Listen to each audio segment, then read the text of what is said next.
மக்களே 2025 and 26 winter பார்த்தீங்கன்னா சரியான ஸ்னோ. எந்த விண்டரில் கனடாவில் நேச்சுரலாக இருக்கிற விஷயங்கள் சேஞ்ச் ஆகி ரொம்ப பியூட்டிஃபுல்லாக மாறினதை பார்க்கலாமாங்க.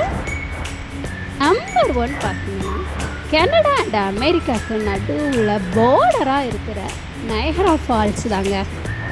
பார்க்குறதுக்கு ரொம்ப அழகாக ஃப்ரோசன் ஆகி சூப்பரான ஒரு ஃபீலை கொடுக்குங்க.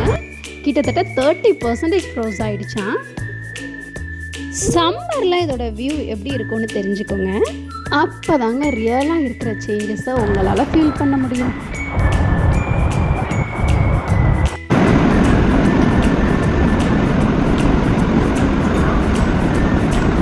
செகண்ட் பார்த்தீங்கன்னா டொரண்டோ ஐலாண்ட் லேக்கு தாங்க. இந்த லேக்கோட மேற்பரப்பு எல்லாமே ஃப்ரீஸ் ஆகி பார்க்குறதுக்கு ரோடு மேலே கப்பல் போகிற மாதிரி ஒரு ஃபீலை கொடுக்குதுங்க. இந்த மாதிரி உங்களை சுற்றி இயற்கையை எக்ஸ்ட்ராடினரியான ஃபீலிங்கை கொடுத்துக்கிட்டே தாங்க இருக்கும். அது சின்ன சின்ன மரமாக இருக்கட்டும், பூக்களாக இருக்கட்டும், என்னமா வேணால் இருக்கட்டுங்க. இயற்கைனாலே அழகு தாங்க. Tata, bye bye. Please subscribe.